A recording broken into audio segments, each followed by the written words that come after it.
Hello friends, ओम श्री गणेशाय नमः। ओम नमः शिवाय। आप सभी का स्वागत है आपके अपने यूट्यूब चैनल पर। फ्रेंड्स, आज हम आपको इस वीडियो में बताने जा रहे हैं श्रावण मास महात्म के 16वें अध्याय की कथा के बारे में, जिसको सुनने मात्र से ही सभी सुखों की होगी प्राप्ति और होंगी सभी मनोकामनाएं शीघ्र ही पूर्ण। फ्रेंड्स, वीडियो शुरू करने से पहले आपसे रिक्वेस्ट है, अगर आप हमारे चैनल पर नए हैं और आपने अभी तक चैनल को सब्सक्राइब नहीं किया है तो प्लीज़ सब्सक्राइब कीजिएगा चैनल को, साथ ही प्रेस कीजिएगा बेल आइकन को, जिससे नए वीडियो से रिलेटेड नोटिफिकेशन आपको तुरंत प्राप्त हो सके। और वीडियो पसंद आने पर वीडियो को लाइक और शेयर जरूर कीजिएगा, ताकि सभी भक्तों को इस वीडियो का लाभ प्राप्त हो सके। और कमेंट बॉक्स में ओम श्री गणेशाय नमः जरूर लिखिएगा। श्रावण मास महात्म सभी प्रकार के विघ्नों का नाश करने वाले तथा सारी सृष्टि का पालन करने वाले श्री गणेश जी तथा ज्ञान की दाता देवी श्री सरस्वती जी तथा सब पुराणों के कर्ता श्री व्यास जी तथा श्री गुरुदेव जी के चरण कमलों में नमस्कार करके भगवान की श्रद्धा और भक्ति रस में डूबे हुए श्रावण मास महात्म्य की कथा कहती हूँ। शीतला सप्तमी व्रत का वर्णन तथा व्रत कथा। ईश्वर बोले, हे सनत कुमार, अब मैं शीतला सप्तमी व्रत को कहूँगा। श्रावण मास में शुक्ल पक्ष की सप्तमी तिथि को यह व्रत करना चाहिए। सबसे पहले दीवार पर एक वापी का आकार बनाकर अशरीरी संज्ञक दिव्य रूप वाले 7 जल देवताओं, 2 बालकों से युक्त पुरुष संज्ञक नारी एवं घोड़ा, एक वृषभ तथा नर वाहन सहित एक पालकी भी उस पर बना दे। उसके बाद 16 उपचारों से 7 जल देवताओं की पूजा होनी चाहिए। इस व्रत के साधन में ककड़ी और दधी ओदन का नैवेद्य अर्पित करना चाहिए। उसके बाद नैवेद्य के पदार्थों में से ब्राह्मण को वायन देना चाहिए। इस प्रकार 7 वर्ष तक इस व्रत को करने के बाद उद्यापन करना चाहिए। इस व्रत में प्रत्येक वर्ष 7 स्वासिनियों को भोजन कराना चाहिए। जल देवताओं की प्रतिमाएं एवं स्वर्ण पात्र में रखकर बालकों सहित एक दिन पहले सायंकाल में भक्ति पूर्वक उनकी पूजा करनी चाहिए। प्रातः काल पहले ग्रह होम करके देवताओं के निमित्त चरु से होम करना चाहिए। जिसने पहले इस व्रत को किया है और उसे जो फल प्राप्त हुआ है उसे आप सुने। सौराष्ट्र देश में शोभन नामक एक नगर था। उसमें सभी धर्मों की प्रति निष्ठा रखने वाला एक साहूकार रहता था। उसने जल रहित एक अत्यंत निर्जन वन में बहुत पैसा खर्च करके शुभ तथा मनोहर सीढ़ियों से युक्त पशुओं को जल पिलाने के लिए सरलता से उतरने चढ़ने योग्य दृढ़ पत्थरों से बंधी हुई तथा लंबे समय तक टिकने वाली एक बावली बनवाई। उस बावली के चारों ओर थके राहगीरों के विश्राम के लिए अनेक प्रकार के वृक्षों से शोभामान एक बाग लगवाया, लेकिन वह बावली सूखी रह गई और उसमें एक बूंद पानी नहीं आया। साहूकार सोचने लगा कि मेरा प्रयास व्यर्थ हो गया और व्यर्थ ही धन खर्च हो गया। इसी चिंता में विचार करता हुआ वह साहूकार रात में वहीं सो गया। तब रात्रि में उसके स्वप्न में जल देवता आए और उन्होंने कहा कि हे धनत, जल के आने का उपाय तुम सुनो। यदि तुम हम लोगों के लिए आदर पूर्वक अपने पौत्र की बलि दो तो उसी समय तुम्हारी यह बावली जल से भर जाएगी। यह सपना देखकर साहूकार ने सुबह अपने पुत्र को बताया। उसके पुत्र का नाम द्रविड़ था और वह भी धर्म कर्म में आस्था रखने वाला था। वह कहने लगा, आप मुझ जैसे पुत्र के पिता हैं। यह धर्म का कार्य है, इसमें आपको ज्यादा विचार नहीं करना चाहिए। यह धर्म ही है जो स्थिर रहेगा और पुत्र आदि सब नश्वर हैं। अल्प मूल्य से महान वस्तु प्राप्त हो रही है, अतः यह क्रय अति दुर्लभ है।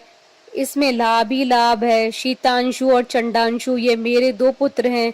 इनमें से शीतांशु नामक जो ज्येष्ठ पुत्र है उसकी बलि बिना कुछ विचार किए आप दे दीजिए। लेकिन पिताजी, घर की स्त्रियों को यह रहस्य कभी ज्ञात नहीं होना चाहिए। उसका उपाय यह है कि इस समय मेरी पत्नी गर्भ से है और उसका प्रसव काल भी निकट है, जिसके लिए वह अपने पिता के घर जाने वाली है। छोटा पुत्र भी उसके साथ जाएगा। हे तात, उस समय यह कार्य निर्विघ्न रूप से संपन्न हो जाएगा।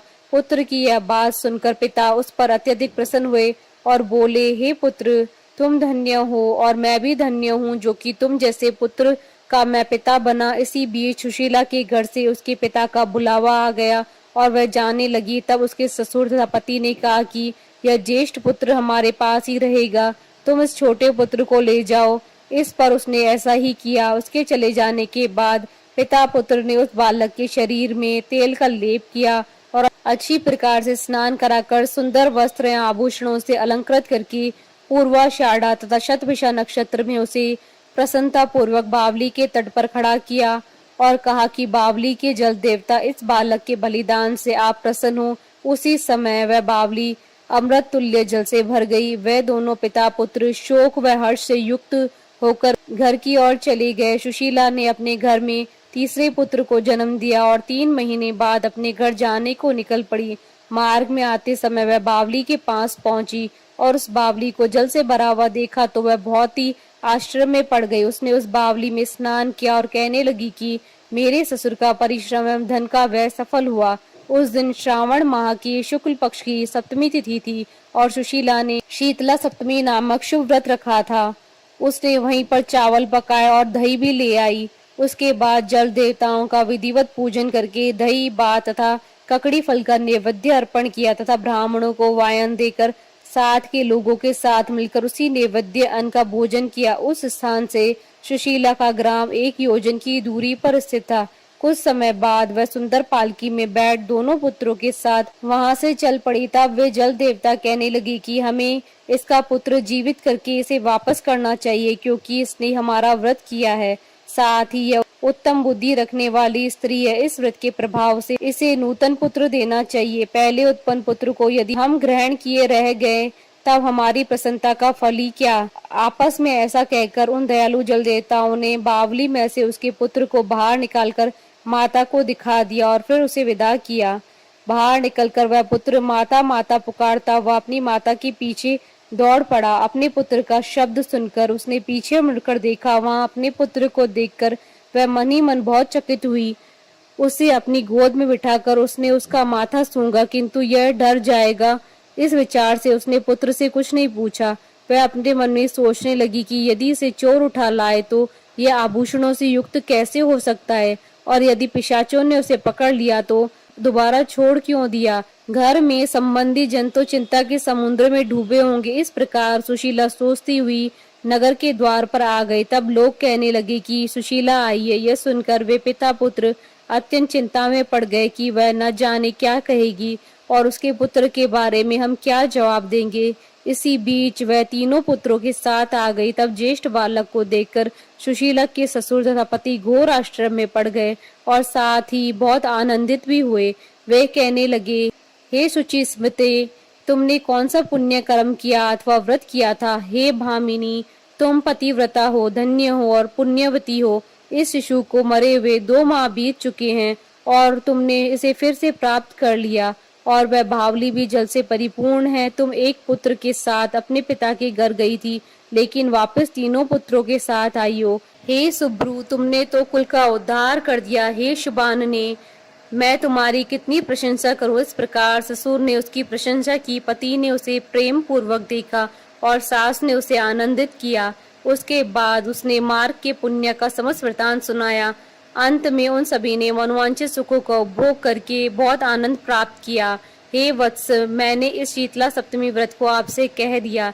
इस व्रत में दधी, ओदन, शीतल, ककड़ी का फल शीतल और बावली का जल भी शीतल होता है तथा इसके देवता भी शीतल होते हैं। अतः शीतला सप्तमी का व्रत करने वाले तीनों प्रकार के तापों के संताप से शीतल हो जाते हैं। इसी कारण से यह सप्तमी शीतला सप्तमी इस यथार्थ नाम वाली है। इस प्रकार श्री स्कंद पुराण के अंतर्गत ईश्वर सनत कुमार संवाद में श्रावण मास महात्म में शीतला सप्तमी व्रत कथन नामक 16वां अध्याय पूर्ण हुआ। बोलिए भगवान शंकर माता पार्वती जी की जय। हमारे साथ इस वीडियो में अंत तक बने रहने के लिए आपका धन्यवाद। ओम श्री गणेशाय नमः। ओम नमः शिवाय।